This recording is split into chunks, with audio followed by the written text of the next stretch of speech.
Nagbabalik po muli ang inyong lingkod at nagbabalita ng mga balitang dapat nating malaman dito sa ating bansa. Ito ang Balitang Pambansa. Atin ngang matutunghayan sa channel na ito kung ano ang nangyayari sa loob ng ating gobyerno at syempre tumutulong na rin sa ating mga mamamayan na malaman ang katotohanan dahil mayroon tayong karapatan na malaman ang tunay na nangyayari sa ating bansa. Ngunit bago natin panoorin ang balita, huwag niyo pong kakalimutan na mag-subscribe sa ating channel at pindutin ang notification bell para lagi kang maging updated sa ating mga bagong videos na ina-upload araw-araw. At sa ating mga solid viewers naman dyan ay maraming salamat naman po sa walang sawang pagsuporta. At syempre, huwag din pong kakalimutan mag-iwan ng like at i-share ang ating mga videos. At kung mayroon ka naman pang opinion, ang ating comment section ay bukas para sa inyong mga hinaing. Ito na nga mga kaibigan, ating panoorin ang buong video. Salamat po muli and God bless!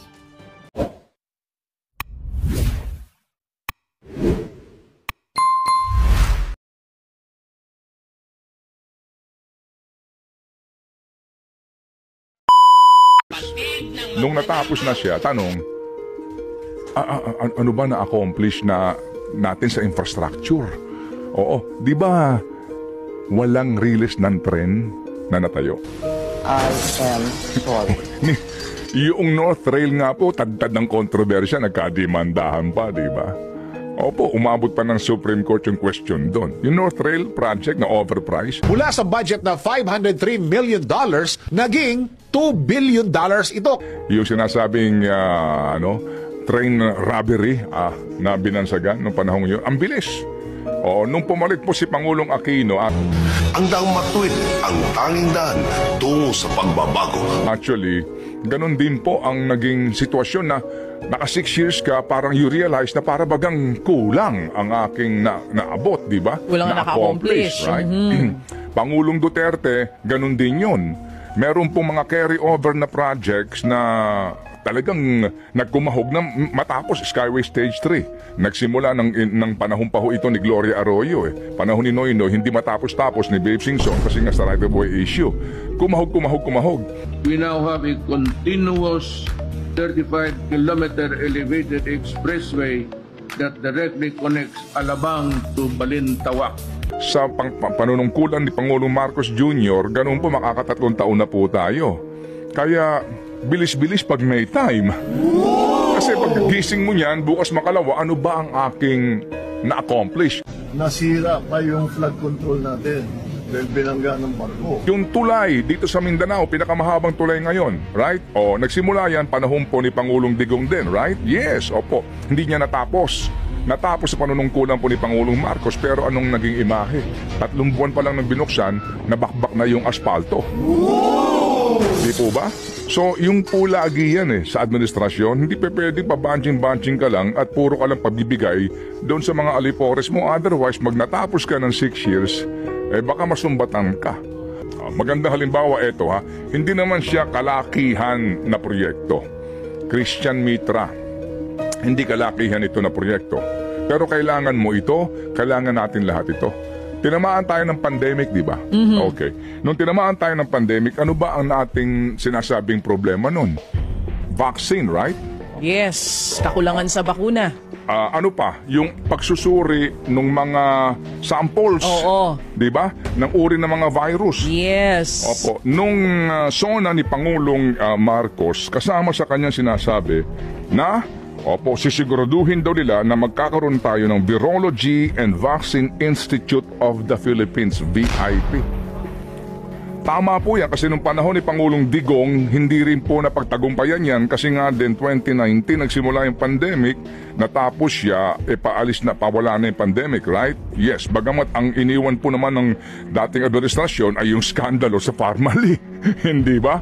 Ito pong skandalo sa bakuna, etc. Tsaka yung pagkamahal-mahal na face mask at tsaka yung face shield. Okay, so ito po ay meron ng tinatayuan sa Kapas, Tarlac, mga kapatid. 5 hectares po ito na property na nakuha ng DOST. Importante ito. Pero magmula nung first zona niya, naninikluhod ang DOST, boss, ponduhan mo naman kami. Basically, barya lang po ito sa laki ng budget ng DPWH pero hindi pa nasama sa budget po ng DPWH kasi nga sila magtatayo ng building nito. At yung facilities niyan, sigurado din po kung malaki ang gagastusin natin dyan taon-taon to maintain and operate it. Pero importante kasi hindi lang po ito para sa mga bakuna, para po sa mga tao, kung hindi pati po mga kapatid, sa lahat po, kagaya niyan, di ba? Bird flu. Yeah, lahat ng sakit, lahat ng ASF, virus, pag-aaralan nila. Opo. So ang tanong ho dito, ito na nga. Di ba? Napaka-importanting institusyon, hindi nasama na naman sa 2025 budget. Nangangako si Presidente. Hindi. Pag merong hindi naka-accomplish ito, kukunin natin yung budget doon. Sorry. Okay, sige. Napag-usapan dun siguro sa dinner nila na mas mahalaga ang Senate building kesa dyan. Magkano na ba ang Ang so total far? budget by far, umabot na po ng 31.6 billion pesos. For the 2025 budget, naglaan ang gobyerno ng 4.2 billion pesos para po sa Senate building. So magkano kailangan dyan sa Virology Center na sinasabi mo sa Kapas Tarlac? Less than 1 billion muna. 680 million pesos. Yun Yes, ang ma'am. sinasabi Yes, ni ma'am. DOST Secretary Renato Solidum. Okay. Ano magagawa? Mas importante ang Senate building. Paano sila makakapag-meeting? Paano nila pag-uusapan? Yung mga kailangan pag-usapan kung di Ikaw. maayos ang kanilang opisina? Ikaw na nagsabi. Oo. Nasa demokrasya tayo eh. Tama! May reklamo ba kayo? Punta ka ng Supreme Court. Punta kayo ng Supreme Court. Gusto nyo, dumiretso na kayo sa Malacanang. Nasa demokrasya tayo. Tama. Sabi ng mga taga-DPWH, ano magagawa? Sa binigyan kaming more than 1 trillion pesos na budget, kasalanan ba namin yun? Binigay lang sa amin yun eh. Kasalanan ba namin wala kayong budget dyan sa Kapas Tarlac? Demokrasya nga tayo. Kaya nga. Tsaka unahin natin sila. Nakakahiya naman sa kanila. Ikaw nang hello. Di ba? Luma Hello. na yata ang opisina nila dito sa Pasay. Hello. Sobra ka naman. Tinanim yan, di ba? Oo, inaani yan, galing po ng Vietnam. Galing ibang bansa. So galing ng ibang bansa. Oo. At pagkatapos, isinakay pa yan, papunta doon sa pier. Oo. Ikinarga ng barko. Oo. Yung barko ay bumiyahe ng pagkalayo-layo. Correct. Dumating sa Pilipinas. Oo. Alright, nagbayad ng taripa yung importer. Nagbayad ng tara sa customs. May tara? Okay, Oo. inilabas po ng aduana. Oo. Inilagay doon sa kanilang bodega. Bago makarating dito po sa retailer, ang presyo pareho lang.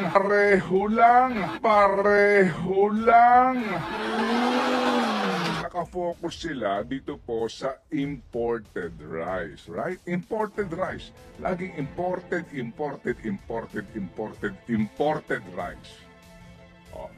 Pag-aralan nyo naman mabuti yan. Kasi kung magtatakda ka ng price cap sa imported rice na 58, lahat yan mag-58. Kaya nga, I mean, even yung mga baka yung 55 lang ang presyo, 50 lang ang presyo, baka, di ba, maging dahilan pa yan para mas taasan yung bigas na imported. Common sense, di ba? Yes, Anyway. January 20, patutupad yan. Kasi nga daw po, gusto talaga nila na pababain ang presyo po ng bigas. Hindi ho masamang intention niya. Sa matter of fact, nagagalak tayo dahil mukhang doon nakafocus ang DA ngayon, di ba? Kasi nga yan po number 1 sanhi ng mataas na inflation. Kain. Pero yung Yes. focus na iyon, parang focus lang na pabanguhin. Focus lang na band-aid. Bakit naman si DA? May MSRP na 58 pesos. Saang planeta po ito nanggaling? Ang bantay presyo po mismo galing sa Department of Agriculture. Sa Okay. RPTV. So, pag pinuntahan mo yung imported commercial rice, ang special magkano? Sa imported, 53 to 65 pesos. Ano ang premium sa imported rice? 50 to 60 pesos. Okay. Yung well-milled, 44 to 52. Alright. Puntahan mo yung local rice. Ang special, 55 to 63 pesos. Local po yan. Ang premium rice na local, 48 to 58 pesos.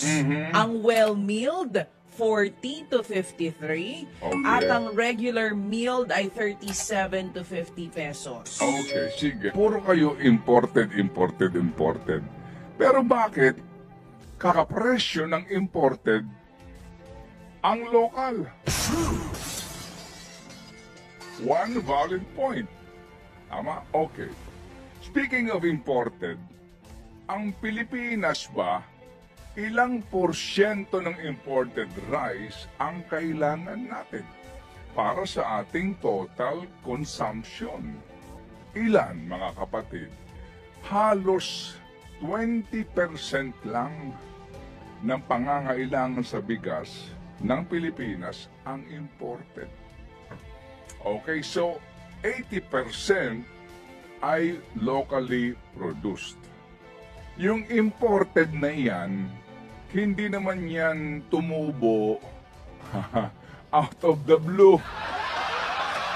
Diyan sa aduana, yung barko ay bumiyahe ng pagkalayo-layo. Correct. Dumating sa Pilipinas. Oh. Alright, nagbayad ng taripa yung importer, nagbayad ng tara sa customs. Aba, may tara. Okay, Oh. inilabas po ng aduana, Oh. inilagay doon sa kanilang bodega, bago makarating dito po sa retailer, ang presyo pareho lang.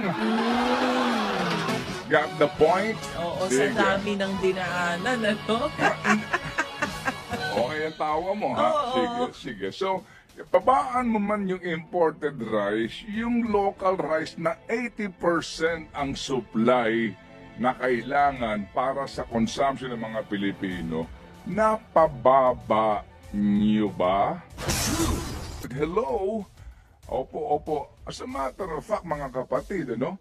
Yung, ang imported rice natin, record high ang volume nito pong 2024. Ha? It's 4.8 million metric tons ang inangkat ng Pilipinas.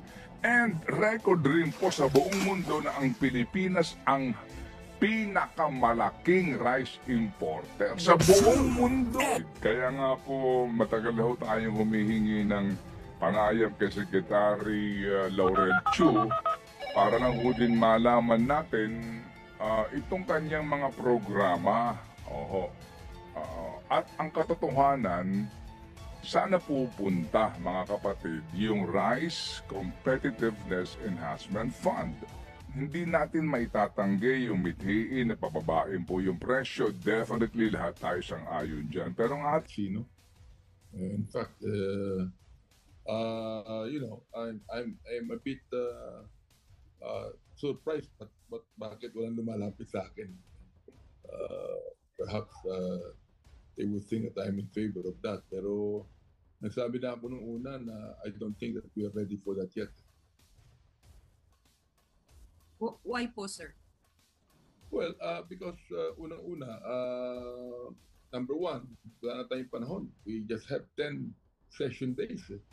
10 session days. And the third impeachment charge have been filed sa SecGen, no? Eh, hindi pa nakakalabas sa SecGen yung mga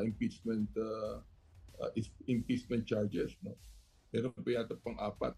So paglabas niyan, pupunta yan kay Speaker, pag-aaralan yan, then it will go to the Committee on Rules. Pag-aaralan uli yan, it will go to the Committee on Justice. May debate pa yan sa Committee on Justice. So, in reality, wala na eh. 10 session days is actually too short for that. And hindi lang yan, kundi campaign fever na, election na, and then ita-transmit sa Senado yan, no? And actually, we are not sure about the Senate. Kung yan, talagang papatulan pa nila. Opo. Sir, hindi po kayo naniniwalang kayang i-fast track, kayang makakuha ng 1/3 sa House? Well, maaari makakuha ng 1/3. For example, like makakuha ng 1/3. That's 103 congressmen. Maaari. At this point in time, wala eh. Wala pa eh. I don't think that even the other congressmen would want to be in it, no? Kung makakuha man, yan, are we sure that in the Senate the impeachment will actually proceed? So, palagay ko hindi rin because I don't think the Senate is actually prepared to even discuss about that. Sir, may mga nakakausap po ba kayong colleagues niyo sa House and ano bang nila position on the impeachment? Well, sa akin, I think that some of them are actually quite cold sa impeachment proceeding. In fact, yung ibang nakakausap ko, they were asking me kung kinausap na ako, sabi ko hindi pa. Nobody came to me and asked for any kind of an endorsement. So, sila din ganun, no? Sa Quadcom namin, wala pa akong wala pang luwapis sa akin. Actually, asking for endorsement or in-endorse nila ang impeachment. Wala. So, yung ibang nakakausap ko, they're kind of, merong reservation tungkol sa impeachment, actually. For your endorsement, will you? But if someone approaches you and asks for your endorsement, will you sign? At this point in time, palagay ko, Tina, hindi na eh. I made up my mind that I'm not going to be a party of the impeachment now. Because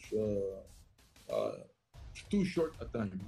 And I think that we're not prepared for it. Sir, ano pong isasagot nyo dun sa mga nagsasabi na it's either you are anti-corruption and therefore pro-impeachment or you're on the other side? Well, I'm actually anti-corruption, but the thing is this, anyway, meron ng mga, I think that the DOJ is now investigating that. Mas maganda kung halimbawa, kasuhan na muna sa DOJ yan, investigahan muna ng NBI yan. And then, meron pa naman tayo every year, no? An impeachment can be filed every year. Pagkatapos niyan, in the 20th Congress, we could be able to file the impeachment. And then, palagay ko, at that time, we are prepared to tackle that already. And in the next impeachment, perhaps I'd be in favor of the impeachment proceeding, as long as we are prepared to tackle it. Sir Zandro Ochon of Billionario has questions po. Yeah, sige. Hi, Kong. Good morning. Pero Hi, good morning. Kung walang issue on the timeline, would you have supported the impeachment? Kung halimbawa, marami pang oras dyan, I might think of joining it. No? Marami pang oras because nakita naman natin ang investigation na ginawa ng Committee on Good Government. Talagang kinakailangan eh. Pero at this point in time, wala tayong panahon din. When do you think, Kong, is the best time to impeach the Vice President?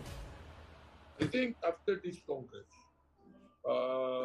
in the 20th Congress, palagay ko, the more we would investigate, the more we would be able to see what's happening.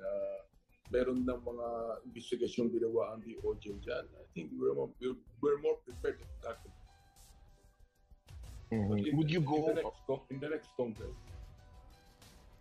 Opo, would you go as far as convincing other members? I think iba po talaga they're hell-bent to get the Vice President impeached.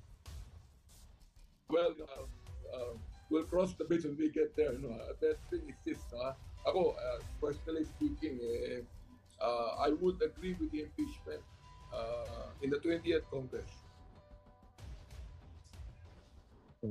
Sir, ulitin ko lang, pabalikan ko lang yung sinabi niyo. And you think some of the House members also share that sentiment? Alin yan? Balikan ko lang din po yung sinabi ninyo kanina kay Ate Tina. So you mean other congressmen are also sharing that sentiment na sa 20th Congress na? Palagay ko, hindi ko naman nakausap ko marami, no? Pero yung mga nakakausap ko, palagay ko they're more amenable to discuss the impeachment in the next Congress. At yun din po yung rason kung bakit sila tahimik over the past few days, weeks, when impeachment complaints were filed. Perhaps, actually ito na to, Sandro. Bakit tahimik sila? Sa amin naman sa investigation sa Committee on Good Government, nakita naman natin yung talagang mga violations, no? So, I think it's this, ang sa akin lang, why do we have to be in a hurry? Yun ang tanong ko, why do you have to be in a hurry? Okay? We can investigate more, we can be able to be more sure. In the 20th Congress, we can be more sure of the impeachment rather than today. All right, sir. Thank you, sir. Ipapasa ko na po kay Vivian Gulia ng ABS-CBN News. She has questions too. Thank you, sir. Hi, Kong. Good morning. Hi, good morning. Kong, will it be accurate to say na dead na yung impeachment dito sa lower house at this point? Accurate to say na dead na. Oo.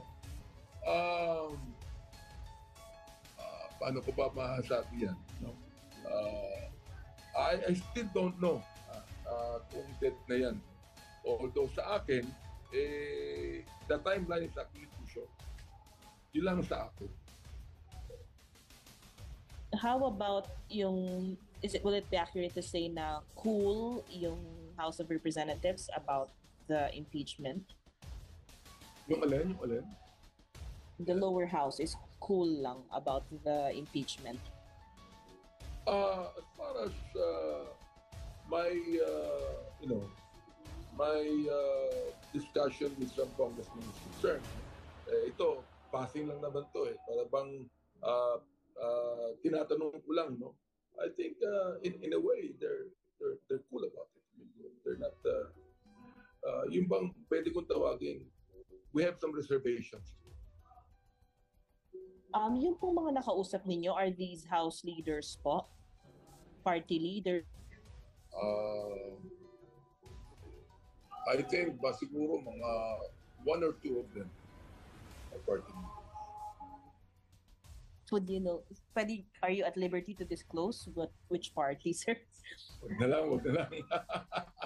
Okay. Sige, sir. Yung nakausap niyo po ba sila after the INC rally? Factor po ba itong naging INC rally doon sa sentiment ng House?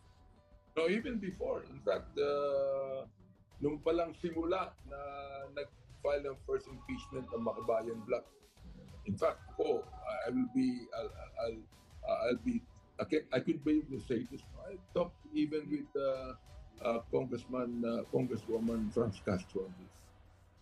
Sinabi ko, I still do not know if I will support the impeachment that you have filed. You see, because I don't think that sa akin lang, no, there are some congressmen that are actually very active about this. Kasi makikita mo naman kung kung talagang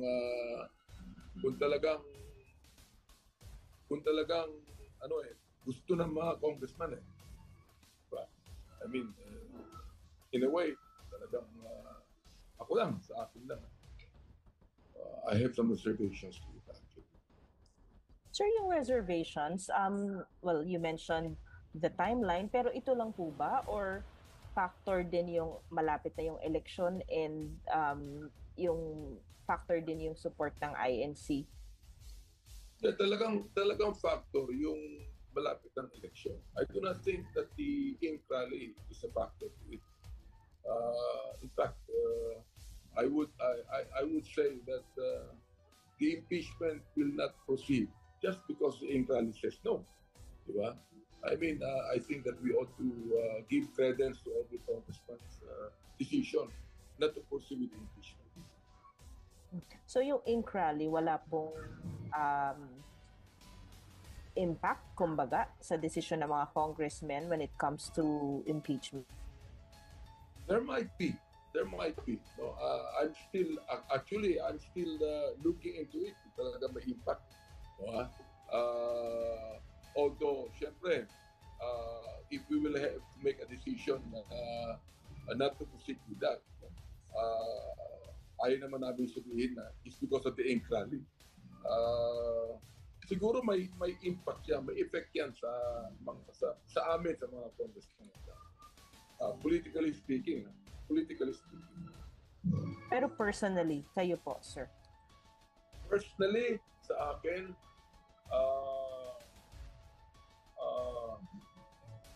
actually, I doubt it. Although ako, I'm very happy about the peace rally of the but I would even think that if there is really a valid reason for the impeachment, why not? But no, sabi ko nga, in the new Congress, if I win in the new Congress, then I will actually perhaps support the impeachment. Having said that, sir, so paano po yun? Since may nakafile na po dito, hahayaan na lang po yung 1-year ban, ganon? Yeah, in a way, every year naman pwede mag-file impeachment. Although, syempre, yung para bang, the momentum has decreased, no? Pero still, kung meron pang mga substance or form or reason for us to file impeachment, why not? See? Hindi naman nawawala yan. Alright. Okay, thank you, sir. Si Ate Rose of UNTV also have some questions po. Thank you, Vivian. Good morning po, Kong. Morning. Yes. Following po yung statements niyo po, kasi si Speaker Romualdez po ay nagsalita din nung pong opening po, nung pong resumption ng session, and sinabi niya na itutuloy yung investigation on confidential funds. Since part din po kayo ng good government, and parang narinig po namin na meron pong hearing next week, tama po ba? May details po ba kayo about doon? Kasi parang nakailang hearing na po on confidential funds, kaya nga po nakatatlong impeachment complaints na rin po na doon ibinatay yun pong kanilang mga reklamo sa isinasagawang hearing ng good government. I still yet to be notified on the hearing, no? Siguro meron pa mga ilang bagay na dapat namin itakot dyan because the Vice President has always refused to join us in the hearing. Not only refusing it, but the Vice President actually do not recognize the authority of the Congress to conduct hearings like this, no? And as long as the Vice President does not recognize that, sa akin that is an insult to the Congress that actually she's doing. No? Dapat recognize niya sapagkat mandato ng Kongreso yan.